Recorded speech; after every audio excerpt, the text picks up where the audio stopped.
The seventh change I made is a major one. It's the fight between, Rey and Finn, not between Rey and Finn, but Rey and Finn versus Kylo, or I should say Finn and Rey because Finn fights him first. Anyways, this fight doesn't happen in my cut for some very important reasons. This fight scene was the biggest problem I had with The Force Awakens. So just watch the edit and I'll talk about it afterwards.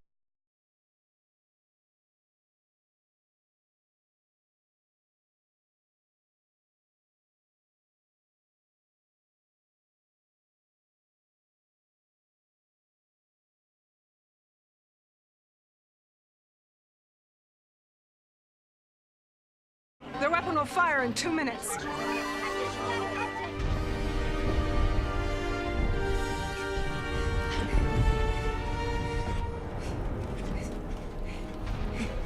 Falcon's this way.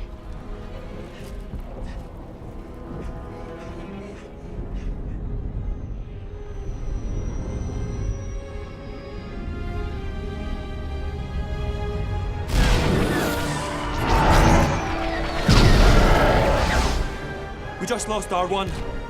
We're overwhelmed. What do we do? It isn't working. Black Leader, there's a brand new hole in that oscillator. Looks like our friends got in. Red 4, Red 6, Cover us. I'm on it. Roger. Everybody else? Hit the target hard, give it everything you got.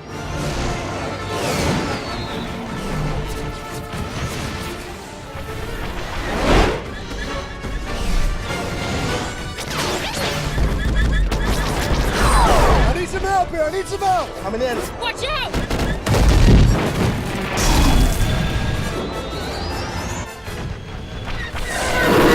All teams. I'm going in. Pull up and cover me. Copy that, Black Leader. Good luck, Paul.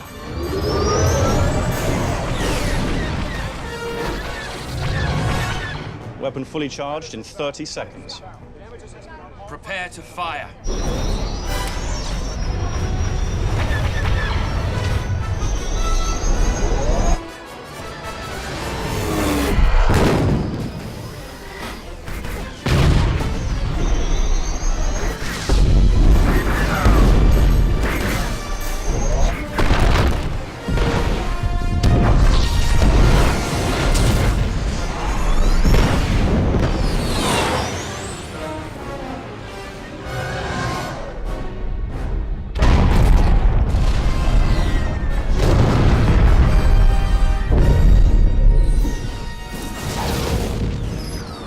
Supreme Leader! The fuel cells have ruptured.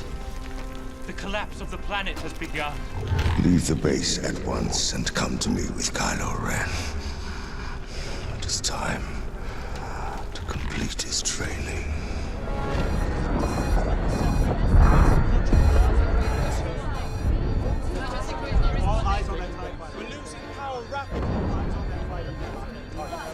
Lieutenant, get back to your station! Just look! We won't survive! Even Hux is gone!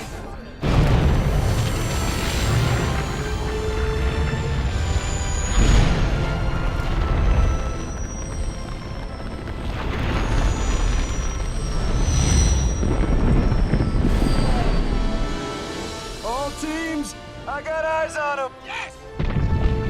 So the main reason I cut out the fight in my edit is because, again, I think it adds to Rey's problem of just happening to be an instant expert at everything she does.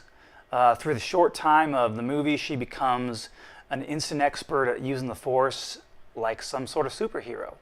And I just don't think that works in a Star Wars film. So when I first saw The Force Awakens and I saw Rey use the mind trick on that stormtrooper, I thought to myself, wait a second. This person's never met a Jedi, she's never had any training, and yet she does this mind trick. Now, if they would have left it at that, I would have been okay with it, because I figured she's Force sensitive, and after having Kylo invade her mind a few times, she figured out how to do it to him, and then she figured out how to do it to the stormtrooper. So I can see that. But then later on in the movie, she uses the Force to Force grab the lightsaber, and then she uses the Force to beat Kylo Ren. See, to me, that's the exact same thing as if Luke had force grabbed Obi-Wan's lightsaber and defeated Darth Vader at the very end of A New Hope. Or if little Anakin had force grabbed Qui-Gon's lightsaber and defeated Darth Maul at the end of The Phantom Menace. It's ridiculous. You know, characters have to learn and progress and grow. I mean, at least if you want to be good anyways. It takes time and training to learn to use the Force and become a Jedi. There are no superheroes, there are no supervillains in Star Wars. They become that way after, training over time. And again, Rey's never met a Jedi, she's never trained in the Force. All she's ever done is a mind trick from Kylo. And then maybe an hour later, she defeats him. Someone who's, trained with Luke Skywalker and Snoke for years. Someone who has shown incredible Force power throughout the entire movie. So no, it wouldn't happen. Kylo would have destroyed her. And some might argue that, but Kylo was wounded, so that's how she beat him. And to that I would say, well, Kylo was wounded when he did this.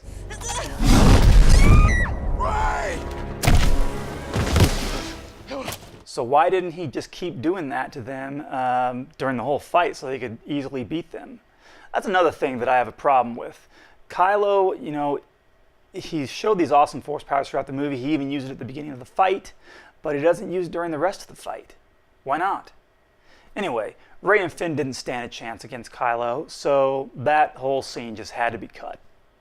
And then another reason why I cut the scene out is because when Finn fights Kylo, Kylo slices Finn's back completely open, and it's not just some cut or some scratch. It's enough to cause Finn to, pass out and go into a coma. And then in The Last Jedi, which starts only a couple days after that fight, we find out that Finn wakes up and he's completely healed and he's running around as if nothing ever happened. So that's another mistake that The Last Jedi made, but the fight still sucked at the end of Force Awakens, so I cut it out. All right, we're not done yet. I got one more thing that I forgot to mention. So the Resistance team that goes and attacks Starkiller Base, there is an alien who is a part of that team. I don't remember the guy's name. I don't even know what kind of alien he is. I'll just show a picture of him. Here's what he looks like. Yeah, that guy. Okay, so that alien, he gets shot and he explodes and he dies in the attack on Starkiller Base.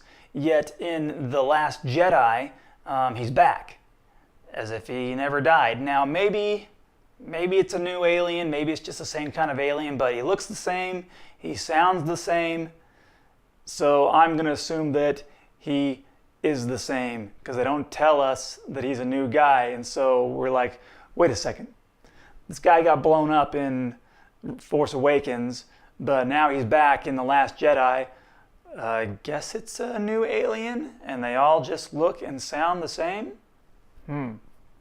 Anyway, so another problem with The Last Jedi, minor one, but actually, that's not a minor problem. That's kind of a big continuity problem. Anyways, Last Jedi is full of those. So, if you noticed, I cut out that part, so you don't see that alien die. He doesn't get shot, he doesn't crash, his ship doesn't blow up. He's fine.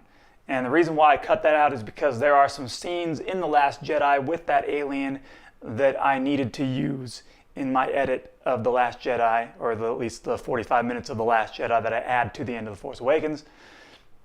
I needed some scenes with him in there. And so let's just cut out the part where he blows up. So that's what I did there. Anyways, all right, bye now.